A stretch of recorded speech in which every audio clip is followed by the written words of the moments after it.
If the person you love lost every dollar tomorrow, would you still choose them the day after? The question sounds simple until life demands a real answer. And for one billionaire CEO, the answer he received would change everything he thought he knew about love, loyalty, and the woman standing beside him. The crystal chandeliers above the Grand Windsor Ballroom cast a warm golden glow across hundreds of guests dressed in designer suits and elegant evening gowns. Waiters moved gracefully between tables carrying silver trays filled with sparkling drinks while a live orchestra played softly in the background. It looked like the perfect night, the perfect celebration, the perfect future. Nathaniel Brooks stood near the center of the ballroom, greeting investors, business partners, and longtime friends. At 38 years old, he was one of the most successful CEOs in America. His company, Brooks Capital, had transformed struggling businesses into thriving enterprises across the country. Financial magazines called him a visionary. Television hosts called him a genius. But none of those titles mattered nearly as much as the woman standing beside him tonight. Claire Donovan smiled as she adjusted the sleeve of his tuxedo. Her simple navy blue dress wasn't the most expensive one in the room, but somehow she still drew his attention more than anyone else. Maybe it was because she never tried to impress anyone. Maybe it was because she never seemed impressed by his wealth. Or maybe it was because after 8 months together, she still made him feel something that money never could. Before we continue, thank you for supporting our channel and spending your time with us today. Your support means the world to us. If you enjoy heartfelt stories about love, kindness, and life-changing moments, please take a moment to like this video and subscribe to the channel. Your support helps us bring you more unforgettable stories and experiences in future videos. Now, let's continue. Nathaniel glanced around the ballroom and forced a smile. Tonight was supposed to be the happiest night of his life. At least that was what everyone believed. Officially, this was their engagement. Celebration. Friends and family had traveled from several states to attend. Investors had sent gifts. Reporters were waiting outside the hotel, hoping to capture photographs of America's favorite billionaire, bachelor, finally settling down. Yet behind Nathaniel's calm expression, a storm was brewing. For months, a question had followed him everywhere. It appeared during sleepless nights. It lingered during business meetings. It whispered to him whenever someone congratulated him on finding love. Would Claire still love him if he lost everything? He hated himself for wondering. Claire had never given him a reason to doubt her. She never asked for expensive gifts. She never cared about private jets or luxury resorts. When he offered to buy her a new car after hers broke down, she refused and paid for the repairs herself. Yet Nathaniel carried scars from the past. 3 years earlier, a former fiancé had disappeared from his life the same week his company faced a temporary financial crisis. The moment she believed the money might disappear, so did she. Since then, trust had become the one thing wealth couldn't buy. Across the ballroom, Claire laughed with his mother near a table decorated with white roses. Nathaniel watched her carefully. She looked happy, comfortable, genuine, and somehow that made what he was about to do even harder. His phone vibrated silently inside his pocket. A single text message appeared. "Everything is ready. The plan can begin." Nathaniel stared at the message for several seconds. This was the point of no return. The elaborate test had taken weeks to prepare. Fake financial reports, coordinated news stories, carefully staged business setbacks. By tomorrow morning, the world would believe Nathaniel Brooks was no longer a billionaire. And by the end of it, he would finally know the truth. Did Claire love the man, or the empire surrounding him? The orchestra finished a song. Glasses clinked softly throughout the ballroom. The event host approached the microphone and smiled at the crowd. "Ladies and gentlemen, before dessert is served, Mr. Nathaniel Brooks would like to say a few words." Applause erupted immediately. Nathaniel felt his chest tighten. This was it, the beginning of everything, or the beginning of the end. He walked toward the stage while hundreds of eyes followed him. Claire smiled proudly from her seat. She had no idea what was coming. Nathaniel reached the microphone and looked across the sea of familiar faces. Investors, friends, family, reporters, and Claire, Always Claire. His fingers tightened around the edge of the podium. The ballroom fell silent. Thank you all for being here tonight, he began quietly. There's something important I need everyone to know. A nervous murmur moved through the audience. Claire's smile faded slightly. Nathaniel took a slow breath. Then he delivered the sentence that would send shockwaves through every corner of the room. As of this week, he said, his voice steady despite the pounding of his heart, I am no longer a billionaire. The silence that followed felt heavier than the grand crystal chandeliers hanging above the ballroom. For a moment, nobody moved. Nobody spoke. Nathaniel could see confusion spreading from table to table as guests exchanged uncertain glances. Some laughed nervously, assuming it was a joke. Others stared at him as if they had misheard. Claire remained frozen in her chair, her eyes fixed on him. Nathaniel forced himself to continue. Over the past several weeks, Brooks Capital has suffered significant financial losses. The company is being restructured, and most of my personal assets are gone. A collective gasp swept through the room. The orchestra members lowered their instruments. Conversations erupted instantly. Nathaniel could almost hear the questions racing through everyone's minds. How could this happen? Was it true? What would happen next?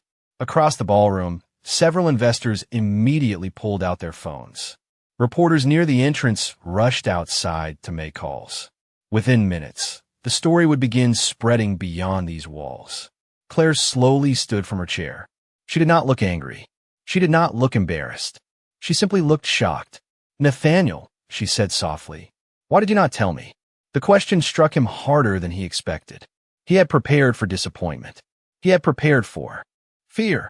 Somehow he had not prepared for hurt. I wanted to protect you from the stress until I understood everything myself, he replied. The explanation sounded weak even to his own ears. Claire stared at him for several seconds before giving a small nod. Then she walked toward the stage. Hundreds of guests watched her every step. Nathaniel felt his heartbeat accelerate. This was the moment he had been secretly waiting for. The first answer. Claire reached him and gently took his hand. Then we will figure out together, she said. The room became quiet again. Nathaniel blinked. He had expected questions, maybe even frustration.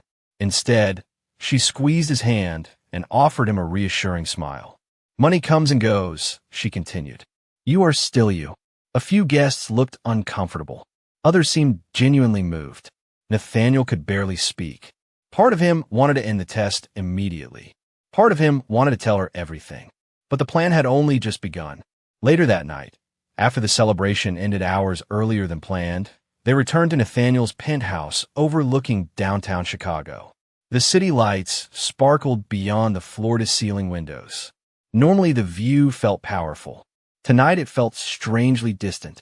Claire sat quietly on the living room sofa while Nathaniel loosened his tie. Neither spoke for several minutes. Finally, Claire broke the silence. How bad is it really? Nathaniel lowered his eyes. Bad enough that things are going to change. Claire absorbed the answer carefully. Are you going to be okay? The question surprised him. She had not asked about the penthouse. She had not asked about investments. She had asked about him. I do not know, he admitted. Claire stood and crossed the room. Without hesitation, she wrapped her arms around him. Then we will take it one day at a time. Nathaniel closed his eyes. Guilt tightened around his chest. The next morning, the headlines exploded across the country. Billionaire CEO suffers stunning financial collapse. Brooks Capital faces uncertain future. Business networks discussed the story for hours. Social media turned it into a trending topic. By noon, former business associates who once begged for meetings suddenly became unavailable. Invitations disappeared. Calls went unanswered. The transformation was immediate and unsettling. Claire experienced it too. During lunch at a small neighborhood cafe, two women seated nearby whispered loudly enough for her to hear. She should run before things get worse. I would never marry a man after losing that much money. Claire quietly stirred her coffee and ignored them. That evening, her older sister Megan visited her apartment. Concern filled her face. Claire, be honest with me, Megan said. Are you sure about this? Claire looked up from the kitchen table. Sure about what? Marrying him. Claire frowned. Why would that change? Megan hesitated. Because life is going to be different now. Claire glanced toward the engagement ring resting on her finger. The ring suddenly seemed less important than the promise behind it. Life was always going to change, she answered calmly. That was never the reason I said yes. Miles away, sitting alone inside his office, Nathaniel watched security footage from the ballroom announcement. He replayed the moment Claire took his hand. Again and again, yet doubt still lingered. One kind gesture could not answer everything. The real test had only begun. And over the coming weeks, the world would become much colder. 3 weeks later, the life Nathaniel Brooks had known for years seemed to be disappearing piece by piece. The headlines had moved on to newer stories, but the consequences remained. Invitations stopped arriving. Former partners suddenly became too busy to return calls. Even people who once treated him like the smartest man in every room now acted as though he were invisible. That had always been part of the plan. Still, experiencing it firsthand felt different. One rainy Thursday afternoon, Nathaniel sat alone inside a modest coffee shop on the north side of Chicago. Gone were the private dining rooms and luxury lounges where business meetings used to happen. A plain ceramic mug sat in front of him. Outside the window, cars rolled through wet streets beneath gray skies. Across from him sat Claire. She had just finished teaching an art class at the community center and still carried traces of blue paint on her fingertips. Nathaniel noticed it immediately. He always noticed small things about her. "You have paint on your hand," he said. Claire glanced down and laughed softly. Occupational hazard. The sound made him smile despite the weight he carried. "How was class?" he asked. "Good," she replied. "One of my students painted a dog with 6 legs." Nathaniel raised an eyebrow. 6. The artist said 4 legs looked boring. For the first time all day, Nathaniel laughed. Claire watched him carefully. "There he is." "Who?" "The man I have been missing for the last few weeks." Nathaniel looked away. "Do not apologize." Claire reached across the table and gently touched his hand. "You're allowed to have bad days." Her words lingered in his mind long after they left the cafe. Later that evening, Nathaniel returned to the penthouse. The city lights no longer felt comforting. They felt temporary. According to the story the world believed, he would soon be forced to sell everything. The next phase of the test was already underway. Several properties had been listed publicly. Luxury vehicles had quietly disappeared. Financial analysts continued speculating about his downfall. The illusion was becoming more convincing every day. His phone buzzed. A message from his chief legal officer appeared on the screen. "Everything remains on schedule. Public reaction remains consistent." Nathaniel stared at the message without responding. Then his attention shifted to Claire.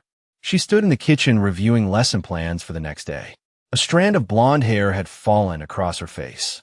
Without realizing it, she tucked it behind her ear while continuing to read. Such a simple gesture, such an ordinary moment, yet it made the guilt grow stronger.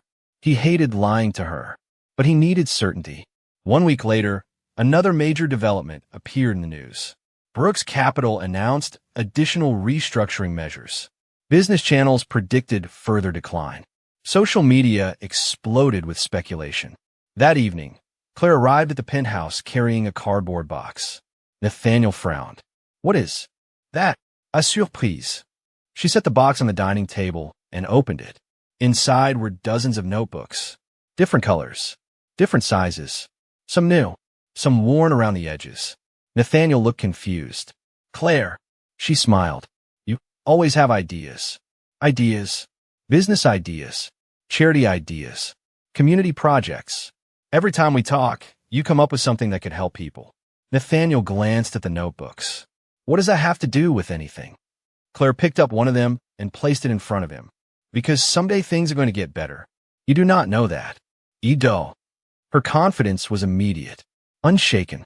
"And when they do, I want you to remember every good idea you had during the hard times." Nathaniel slowly opened the notebook.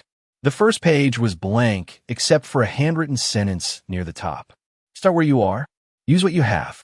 Help who you can." He stared at the words for several seconds. Then he looked up. "You really believe in me that much?" Claire smiled. "More than you believe in yourself right now. Nathaniel lowered his eyes. He could not tell her the truth. Not yet. But for the first time since the test began, he felt something unexpected. Fear. Not fear of losing Claire. Fear that when she finally learned what he had done, he might lose the trust of the one person who had never stopped believing in him. The following month brought another wave of changes. According to every news outlet in the country, Nathaniel Brooks was no longer the man he used to be. Financial commentators continued predicting the collapse of his career. Former competitors openly questioned whether he would ever recover. Some even described him as a cautionary tale. Nathaniel read very little of it. These days, he spent more time looking at people than headlines. And what he saw was teaching him more than any business report ever had. One Monday morning, he arrived at a small hardware store on the edge of the city. The position was temporary. The arrangement had been quietly created as part of the ongoing test. Officially, he needed income. Officially, he could no longer afford the lifestyle he once enjoyed. Standing behind a register, wearing a simple work shirt, felt surreal. Nobody called him Mr. Brooks anymore. Nobody asked for investment advice. Customers wanted paint supplies, garden tools, and light bulbs. At first, the experience humbled him. Then it began changing him. During lunch breaks, he sat outside on a wooden bench and filled pages of the notebook Claire had given him. Community projects, job training programs, affordable housing initiatives, small ideas that could improve ordinary lives. The notebook slowly became his daily companion. Every evening Claire asked about his day. Every evening, she listened with genuine interest. One rainy night, they sat together inside her modest apartment. A kettle whistled softly in the kitchen while rain tapped against the windows. Nathaniel looked around the room. Nothing expensive, nothing extravagant, yet it felt warmer than the penthouse ever had. Claire noticed him staring. "What are you thinking about?" she asked. Nathaniel smiled faintly. "I spent years trying to build bigger things." Claire tucked her feet beneath her on the couch. "And now I'm starting to appreciate smaller things." Claire laughed softly. "That sounds suspiciously wise." Nathaniel looked down at the notebook resting on the coffee table. "Maybe losing everything teaches people something." Claire reached over and tapped the cover. "You did not lose everything." Nathaniel followed her gaze toward the notebook. "You mean this?" "I mean you still have your ideas. You still have your values. You still have the ability to help people." Her eyes softened. "That matters more than you think." Nathaniel felt another wave of guilt. She believed every word she was saying. Completely. Meanwhile, the test kept moving forward. A few days later, another public setback appeared online. Brooks Capital announced the sale of additional assets. Business reporters described the situation as increasingly desperate. The story spread quickly. This time, even some members of Nathaniel's extended family began distancing themselves. Invitations disappeared. Phone calls became shorter. Excuses became easier. One afternoon, while organizing inventory at the hardware store, Nathaniel overheard two customers discussing his situation. "Can you imagine losing that kind of money?" one man asked. "I would disappear," the other replied. "His fiancée will probably leave next." Nathaniel lowered his eyes and continued working. The words should not have bothered him. They were part of the experiment. Yet something about hearing strangers predict the end of his relationship unsettled him. Later that evening, he shared the story with Claire while they walked through a quiet park illuminated by streetlights. The autumn air carried a gentle chill. Leaves drifted across the sidewalk. "What did you say?" Claire asked. "Nothing. Nothing." Nathaniel nodded. There was no point. Claire stopped walking. "Well, I would have said something." Nathaniel smiled. "I'm afraid to ask. I would have told them they have no idea what they're talking about." Nathaniel stared at her. Claire shrugged. "People keep assuming I stayed because of money. And they keep forgetting something important." "What?" Claire looked directly at him. "The person I fell in love with still exists." For a moment, neither of them spoke. Cars passed in the distance. The wind stirred the trees overhead. Nathaniel felt his chest tighten again. Not from doubt this time, from regret. Because every day Claire made the test harder to continue. Every day she gave him another reason to believe her. Yet the most difficult challenge was still approaching, and neither of them knew that someone new was about to enter their lives and place everything they had built under a completely different kind of pressure. 2 weeks later, the notebook Claire had given Nathaniel was nearly half full. Every spare moment seemed to produce another page of ideas. Community gardens, apprenticeship programs, small business grants, affordable after-school art classes. Nathaniel wrote them all down. What surprised him most was that many of the ideas came from conversations with ordinary people he met every day. The hardware store had become an unexpected classroom. One afternoon, while helping a customer load bags of soil into the back of a pickup truck, Nathaniel noticed a sleek black car pull into the parking lot. The vehicle stood out immediately among the aging sedans and work trucks. A tall man stepped out wearing an expensive tailored coat and polished shoes. He moved with the confidence of someone accustomed to being noticed. Nathaniel recognized him instantly. Adrian Whitmore, technology entrepreneur, investor, public figure, one of the wealthiest men in Illinois. Adrian entered the store and briefly exchanged a few words with the manager before his attention shifted across the room. His expression changed. Nathaniel followed his gaze. Claire had arrived to meet him for lunch. She stood near the entrance carrying 2 paper bags from a local deli. Adrian smiled and walked directly toward her. "Claire Donovan?" he asked. Claire looked surprised. "Yes, Adrian Whitmore." He extended a hand. "We met at a charity auction last year." Recognition appeared in her eyes. "Of course. Nice to see you again." Nathaniel watched the interaction carefully. Adrian's attention remained fixed on Claire. Not rude, not inappropriate, just unmistakably interested. During lunch, Adrian joined them at their table. The conversation remained friendly, but Nathaniel noticed how naturally Adrian connected with people. He was charming, intelligent, successful, everything Nathaniel had once represented in the eyes of the world. "I heard about everything that happened," Adrian said sympathetically. "I am sorry." Nathaniel nodded. "I appreciate that." Adrian turned toward Claire. "You have been incredibly loyal." Claire smiled politely. "I'm exactly where I want to be." Adrian studied her for a moment before changing the subject. Yet something about the look in his eyes unsettled Nathaniel. Over the next several days, Adrian appeared again. First at a community fundraiser where Claire volunteered, then at an art education event sponsored by his foundation. Each encounter seemed coincidental, at least at first. One evening, Claire arrived at Nathaniel's apartment carrying an envelope. "What is that?" Nathaniel asked. Claire sat beside him on the couch. "A donation." She handed him the letter. Adrian Whitmore Foundation. $50,000 designated for community art programs. Nathaniel read the letter twice. "That is generous." "It really is," Claire agreed. "The funding will help hundreds of students." Nathaniel nodded slowly. The donation was admirable, yet the uneasy feeling remained. A week later, the situation became impossible to ignore.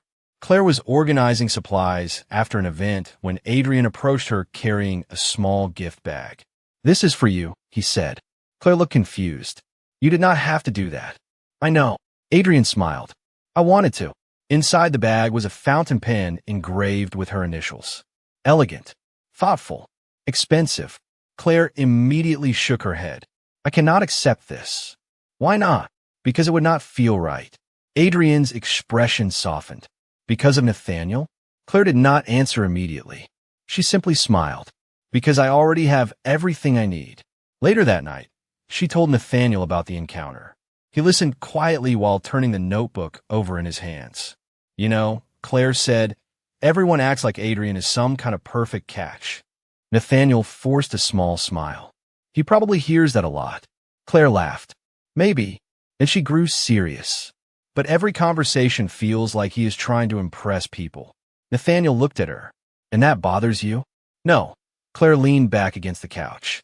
"It just reminds me of something." "What?" Her eyes met his. "The man I love stopped trying to impress me a long time ago." Nathaniel felt his chest tighten. Claire reached over and tapped the notebook resting on his lap. "These pages matter more to me than 100 luxury cars." Nathaniel lowered his gaze to the handwritten notes filling the notebook. The object had started as a simple gift. Now it had become something much larger, a record of who he was becoming. Yet, as reassuring as Claire's words were, he knew the hardest part of the test was approaching, because soon Adrian Whitmore would stop being a coincidence, and Claire would be forced to make a choice that everyone around her would see. By early December, Chicago had settled into the kind of cold that made people walk faster and talk less. The city streets glowed beneath holiday lights, shop windows displayed wreaths and ribbons, and everywhere Nathaniel looked he saw reminders of family, belonging, and second chances. Yet despite the season, a quiet tension had begun following him everywhere. Adrian Whitmore was no longer appearing by coincidence. He was making his intentions known. It started with invitations. Claire received requests to attend charity dinners, educational conferences, and fundraising events sponsored by Adrian's foundation. Most of them related directly to her work with community art programs. They were legitimate opportunities, meaningful opportunities. Claire accepted some and declined others, never thinking much about it. Nathaniel tried to remain calm. After all, the entire purpose of this test was to discover the truth. But knowing that did not make it easier. One Friday evening, Claire arrived at his apartment carrying a large envelope. Snowflakes clung to her coat as she stepped inside. "You are not going to believe this," she said. Nathaniel looked up from the notebook. "What happened?" Claire handed him the envelope. Inside was a formal invitation embossed with silver lettering. Adrian Whitmore Foundation Winter Gala. "They want me to be recognized for the Student Art Initiative," Claire explained. "That is wonderful." "You think so?" "Of course." Claire sat beside him. "Adrian personally called this morning." Nathaniel felt something tighten in his chest. "Personally?" Claire nodded. He said the foundation board was impressed by the program. Nathaniel forced a smile. "That makes sense." Claire studied him carefully. "You do not sound convinced." "I'm happy for you." "But—" Nathaniel looked away toward the window. Snow drifted softly beyond the glass. "Nothing." Claire remained quiet for a moment. Then she gently touched his arm. "Nathaniel." He sighed. "Do you ever wonder why he keeps finding reasons to be around you?" Claire blinked. Then understanding appeared on her face. "Oh." Nathaniel immediately regretted saying it aloud. "Forget it." Claire shook her head. "No." A small smile appeared at the corner of her mouth. "You are jealous." "I am not jealous." "You absolutely are." Nathaniel tried to maintain a serious expression, but failed. Claire laughed softly. "That might be the most normal thing you have done in months." The conversation ended with a smile, but the issue did not disappear. 1 week later, the Winter Gala arrived. Hundreds of guests filled a historic downtown hotel decorated with elegant holiday displays. Claire attended alone because Nathaniel was scheduled to work an evening shift at the hardware store. At least that was the story everyone believed. In reality, Nathaniel sat in a private conference room several floors above the ballroom reviewing updates from the team managing the test. Everything remained on track. Public perception was exactly where it needed to be. Then a message arrived from one of his advisors. "You should see this." Attached was a photograph taken inside the gala. Claire stood near the stage speaking with Adrian Whitmore. They were smiling, talking comfortably, looking like two successful people who belonged in the same world. Nathaniel stared at the image longer than he intended. Minutes later, another message arrived. Then another. Each photo showed them together. Nothing inappropriate, nothing concerning. Yet each image quietly fueled the doubts he had worked so hard to suppress. Meanwhile, downstairs, Claire accepted an award recognizing her contributions to educational outreach programs. The audience applauded warmly. Adrian personally presented the award. "Your work is changing lives," he told her. Claire thanked him sincerely. Then Adrian surprised her.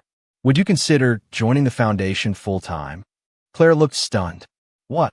"We need leaders who genuinely care about people." Adrian smiled.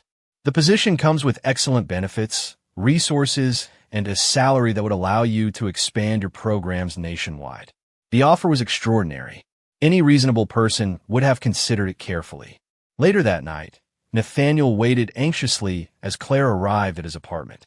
The moment she stepped through the door, he knew something significant had happened. "How was the gala?" he asked. Claire removed her coat and sat across from him. "Interesting." Nathaniel nodded slowly. "Interesting how?" Claire looked directly into his eyes. "Adrian offered me a dream job." The room suddenly felt very quiet. Nathaniel's heart pounded. This was no longer about attention or admiration. This was a real choice. A future. A path forward. Claire reached in her bag and placed a formal offer letter on the table between them. Neither spoke for several seconds. Then she asked the question Nathaniel had been dreading. "If I accepted it, would you be upset?" The question lingered between them long after Claire finished speaking. Nathaniel looked down at the offer letter resting on the coffee table. The salary alone was enough to transform her future. The resources could expand her educational programs across multiple states. The opportunity was real. More importantly, she had earned it. "No," Nathaniel finally said. "I will not be upset." Claire studied his face carefully. "You are sure?" He nodded. "You have spent your entire life helping other people. If this gives you a chance to help even more, why would I stand in the way?" Claire smiled softly. "That is one of the reasons I love you." The words should have brought him comfort. Instead, they deepened the guilt he carried. Because every day she trusted him more. Every day he continued hiding the truth. Over the next week, Claire reviewed the proposal carefully. She met with foundation representatives. She toured offices. She listened to presentations. Everyone expected her to accept. Even her sister Megan was excited. "Claire, this is incredible," Megan said during lunch one afternoon. "Most people wait their entire careers for an opportunity like this." Claire stirred her iced tea thoughtfully. "I know. Then why do you sound uncertain?" Megan leaned forward. "What are you afraid of?" Claire looked out the restaurant window. Snow drifted gently across the street. "I'm not afraid." "Then what is it?" Claire hesitated. "Something feels incomplete."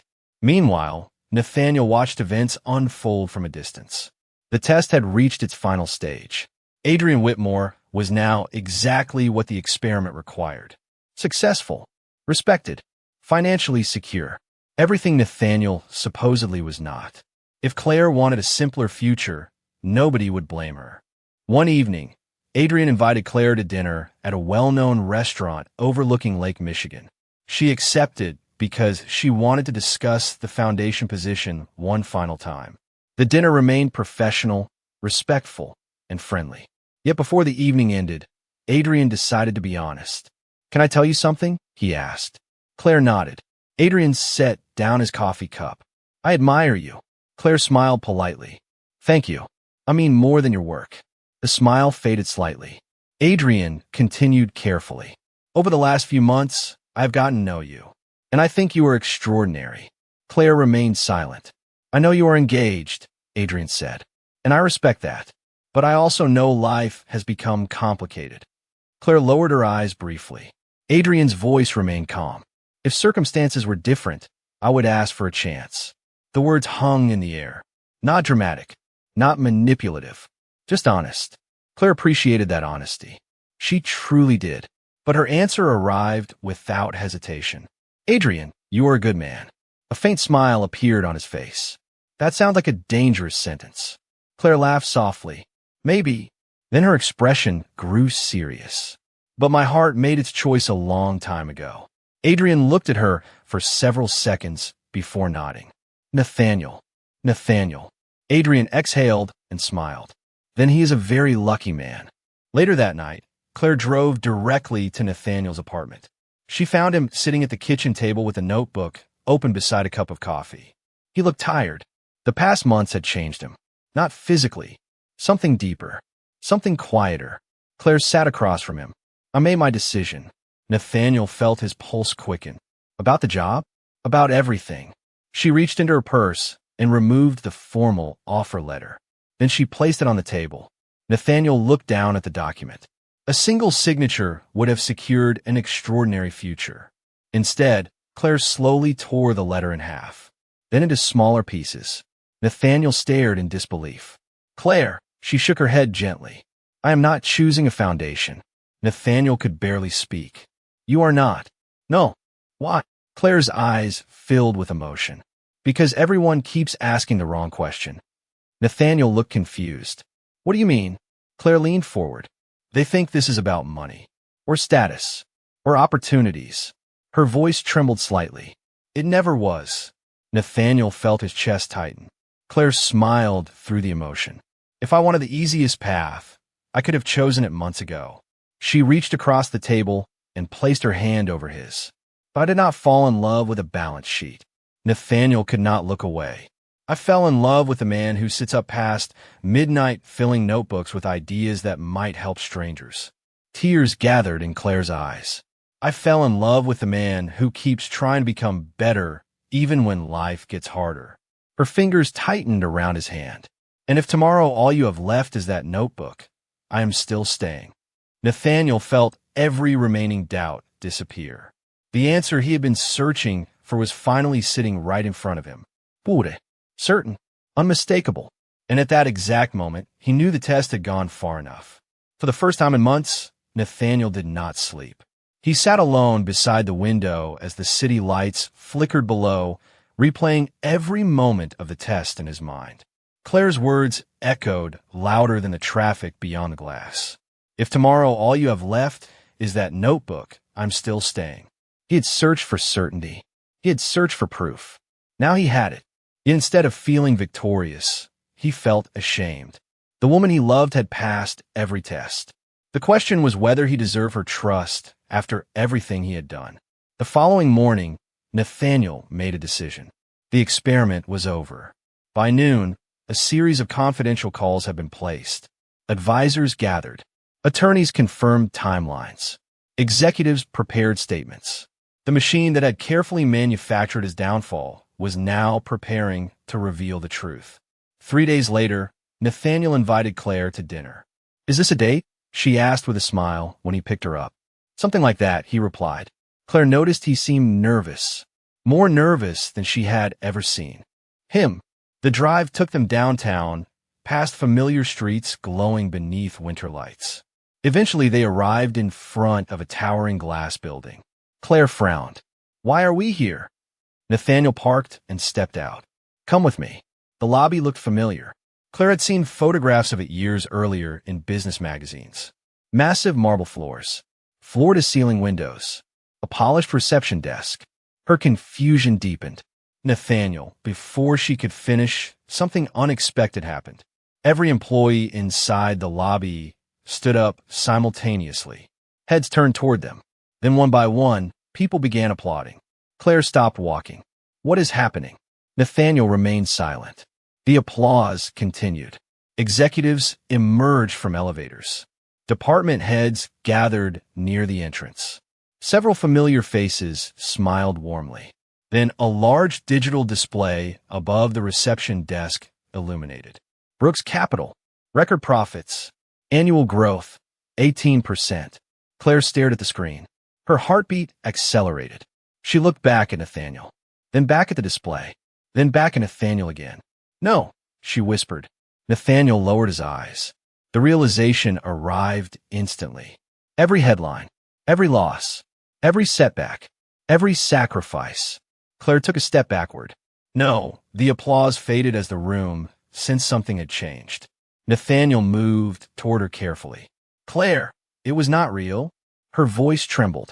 The company was never failing. Nathaniel swallowed hard. No. Claire stared at him in disbelief.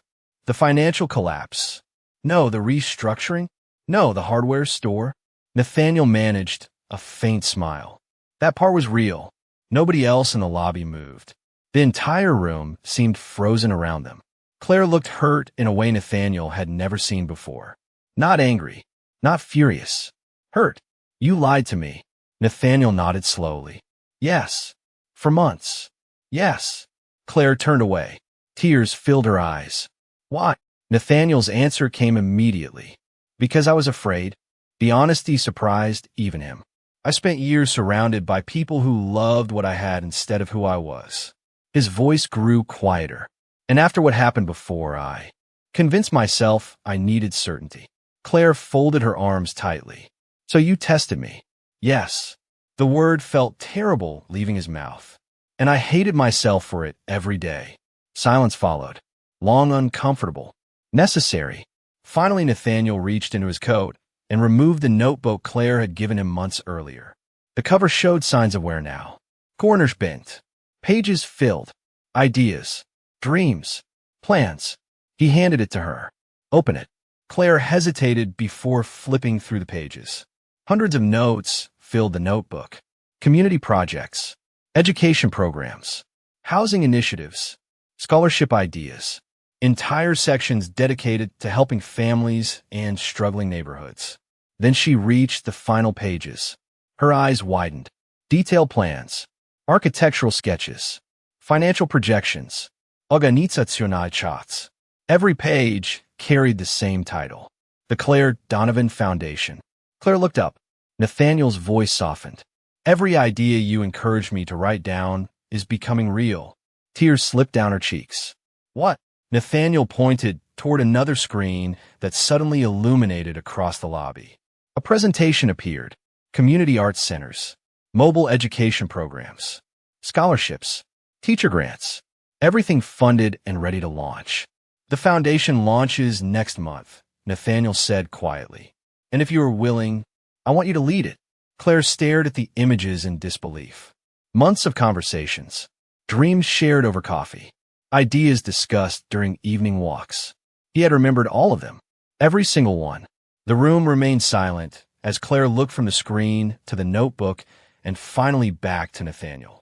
And standing there in the center of the company he had pretended to lose, Nathaniel realized that revealing the truth was not the hardest part. The hardest part was waiting to learn whether she could forgive him. For several long seconds, neither of them moved. The employees in the lobby remained silent. The presentation screens continued displaying images of future community centers, scholarship programs, and classrooms that existed only because two people had spent months dreaming about how to help others. Claire looked down at the notebook in her hands, then back at Nathaniel, and down at the notebook again. Her emotions seemed to shift with every breath. Hurt, confusion, gratitude, disappointment, hope. Nathaniel stood perfectly still. For a man who had negotiated billion-dollar deals and spoken before thousands of people, he had never felt more uncertain. Finally, Claire spoke. I do not know whether I should hug you or yell at you. A few nervous laughs escaped from people nearby. Nathaniel managed a small smile. That seems fair. Claire shook her head. You spent months testing me. I know. You made me believe your entire life had fallen apart. I know. Do you have any idea how worried I was? Nathaniel lowered his eyes. Every day. Claire stared at him. Then something changed. She looked around the lobby. She looked at the employees, the executives, the screens, the foundation plans. Then she looked at the notebook one final time. Slowly, she opened to the first page. Start where you are. Use what you have. Help who you can. The same sentence she had written months earlier. A smile appeared despite herself. You kept it. Nathaniel nodded. Every day, even when things got difficult, especially then. Claire closed the notebook and released a long breath. You are impossible. Nathaniel laughed softly for the first time all day. Then Claire stepped forward. The entire lobby seemed to hold its breath. She placed the notebook against his chest. Do not ever do something like that again. Nathaniel nodded immediately. Never. Good. Another second passed. Then Claire wrapped her arms around him. Applause erupted throughout the lobby. Employees cheered. Executives smiled. Even a few people wiped tears from their eyes. Nathaniel closed his eyes and held her carefully. The relief was overwhelming. Weeks passed, then months. Spring slowly arrived in Chicago. Snow disappeared. Trees turned green again. The Claire Donovan Foundation officially launched with programs operating in multiple neighborhoods across the city. Community arts centers opened their doors. Scholarship opportunities expanded. Teacher grants reached schools that desperately needed support. Everywhere Claire went, she saw evidence that ideas scribbled inside an old notebook could become something real. Yet the foundation was not the only thing growing. So was the life she and Nathaniel were building together. One Saturday afternoon, nearly 6 months after the reveal, Claire arrived at a newly completed community center for what she believed was a routine dedication ceremony. Children displayed artwork along the walls. Families explored classrooms. Volunteers greeted guests near the entrance. Everything seemed normal, until she noticed something unusual. Nathaniel looked nervous again. Very nervous. "Why are you pacing?" Claire asked. "I am not pacing. You absolutely are." Nathaniel smiled. "Maybe a little." Before Claire could ask another question, the lights dimmed slightly. A large screen at the front of the room illuminated. Photographs appeared one by one. Their first coffee shop conversation. The notebook. Evening walks through snowy streets. Community events. Con las ordinary moments. Then a final image appeared. The first page of the notebook. Start where you are. Use what you have. Help who you can. Claire covered her mouth. The room grew quiet. Nathaniel stepped forward holding a small velvet box. "For most of my life," he began, "I thought success meant building companies." His voice trembled slightly. "Then you taught me that the most important thing a person can build is trust." Claire's eyes filled with tears. "You believed in me when I did not deserve it. You saw value in me when I could not see it myself. And when I thought I had lost everything, you showed me what actually mattered." Nathaniel opened the box. Inside was the engagement ring she had worn before everything changed. "Claire Donovan," he said softly, kneeling before her, "will you give me the chance to spend the rest of my life earning the trust one should have given you from the beginning?" Tears streamed down Claire's cheeks. She laughed through them and nodded immediately. "Yes." The room exploded with applause. Months later, their wedding took place in the garden of the first community center funded by the foundation. No luxury volume, no extravagant displays, just family